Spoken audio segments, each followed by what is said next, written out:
Hi viewers, அனைவருக்கும் இரவு வணக்கம். இன்றைய கதையை கொஞ்சம் மௌனமாக கேட்போம். ஏன்னா மௌனம் எவ்வளோ உயர்ந்ததுன்றதை இன்றைய கதை மூலம் நம்ம தெரிஞ்சுக்க போகிறோம். ஒரு சமயம் ஒரு வணிகர் ரொம்ப டயர்டாக தன்னோட குதிரையை பயணிச்சுட்டு வணிகத்தெல்லாம் முடிச்சுட்டு வீட்டுக்கு போயிட்டு இருந்தார். அப்போல்லாம் வணிகம் செய்கிறது பார்த்திங்கன்னா ஒரு ஊரை விட்டு ஒரு ஊர் தான் செய்வாங்க. ஸோ அதனால் பார்த்திங்கன்னா குதிரையில் தான் பயணம் பண்ணுவாங்க.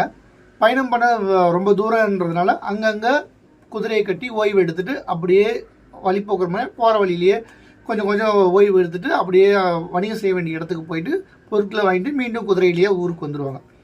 ஸோ இப்படி இருக்கிறம்போது ஒரு ஊரை கடந்து இன்னொரு ஊருக்கு போகும்போது ஒரு இடத்துல அந்த வணிகர் கொஞ்சம் டயர்டாக இருந்ததுனால மரத்தில் குதிரையை கட்டிட்டு அங்கேயே கொஞ்சம் இலைப்பாறலான்னு கொஞ்சம் படுத்து தூங்க ஆரம்பிச்சிட்டார்.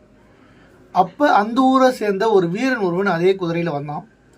அவனும் அந்த இடத்துல கொஞ்சம் சரி ஓய்வு எடுக்கலான்னு வரும்போது அந்த இடம் கொஞ்சம் மரத்தடின்றதுனால அவனும் அவனோட குதிரையை கொண்டு போய் அந்த மரத்தடியில் கட்டிட்டு ஓய்வு எடுக்கலான்னு குதிரையை கட்டுறான்.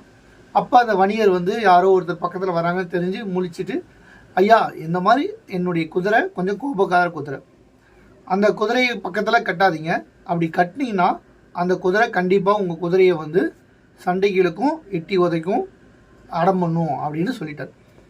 அவர் வீரராச்சே, உடனே அதுவும் அந்த ஊரை சேர்ந்தவர், இவர் வெளியூர், ஒத்துக்க மாட்டார். அவர் என்ன பண்ணுறாரு, அதெல்லாம் எனக்கு தெரியும், நான் பார்த்துக்கிறேன், உன்னோட குதிரையை என் குதிரையை விட வலிமையான குதிரைலாம் ஒன்றும் கிடையாது, அதனால் நான் என்னோட குதிரையை உன் குதிரை கதிரையிலே கட்டுவேன்னு கட்டிட்டு அவரும் ஓய்வு எடுக்க படுத்துட்டார்.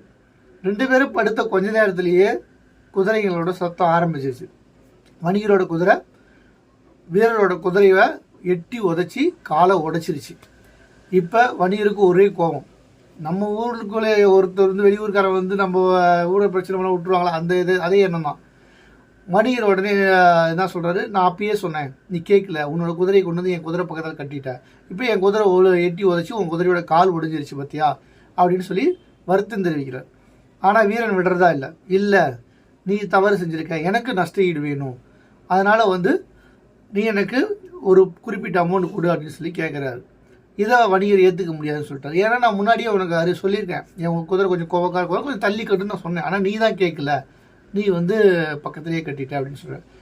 தன்னோட ஊர் அப்படின்றதுனால அந்த வீரன் உடனே அந்த ஊர் தலைவர்கிட்ட வணிகரை நேராக இழுத்துட்டு போகிறான். இப்போ இழுத்துட்டு போனதுக்கப்புறம் அவருடைய ஊர் இல்லையா, உடனே அவன் ரொம்ப ஆக்ரோஷமாக, இந்த மாதிரி நான் அவர் குதிரை பக்கத்தில் போய் நான் குதிரையை கட்டினேன், அவரோட குதிரை என் குதிரையை எட்டி உதச்சிருச்சு, அதனால் பார்த்திங்கன்னா அவர் என்னோடய குதிரைக்கு அவர் உதச்ச குதிரையால் தான் என்னோடய குதிரையோட கால் உடைஞ்சதுனால அவர் எனக்கு நஷ்ட ஈடு கொடுக்கணும் அப்படின்னு சொல்லி அந்த ஊர் பெரியவர்கிட்ட வீரன் முறையிடுறான்.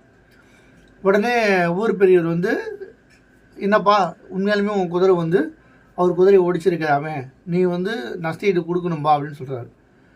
உடனே இவர் வணிகர் எதுவுமே பேசல, அமைதியாக இருக்கார், தலையை குனிஞ்சிட்டு அமைதியாக இருக்கார்.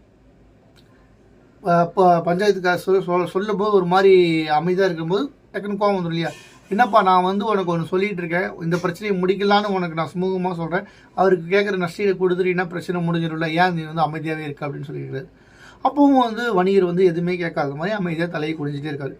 இவர் 2-3 டைம் சொல்லும்போது ஒரு மாதிரி ஆகிட்டார். உடனே வீரன்கிட்ட இவன் என்ன ஊமையா, ஏன் நான் எது சொன்னாலும் அவன் அமைதியாகவே இருக்கிறான், அவனுக்கு பேச வராதா, காது கேட்காதா அப்படின்னு சொல்லி வீரரை பார்த்து கேட்குறாரு. உடனே வீரன், இல்லை அவன் நல்லா பேசுவான், நான் என் குதிரையை கொண்டு போய் கட்டும்போது அவன் தான் என்கிட்ட சொன்னான், என் குதிரை கோபக்காத குதிரை பக்கத்தில் கட்டாத, கட்டுனா உன் குதிரையை என் குதிரை கண்டிப்பாக சண்டைகளுக்கும் பிரச்சனையாயிடும், அதனால் தூரமாக கொஞ்சம் தள்ளி கட்டுன்னு அவன் சொன்னான் என்கிட்ட அப்படின்னு வீரர் நம்ம பஞ்சாயத்து தலைவர்கிட்ட சொல்லிட்டார்.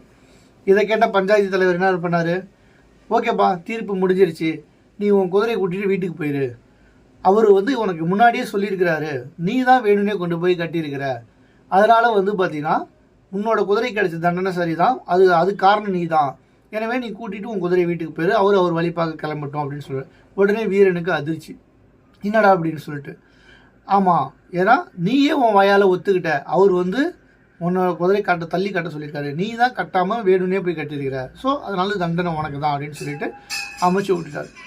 இந்த கதையில் நம்ம தெரிஞ்சிக்க வேண்டிய ஒரே இது என்னதுங்களா, அந்த வணிகர் அமைதியாக இருந்ததுனால, பிரச்சனையை ரொம்ப அமைதியாக எதிர்கொண்டதால் அவர் இந்த பிரச்சனையிலேருந்து பாதிக்கப்படாமல் சேஃபாக வெளியே வந்துட்டார்.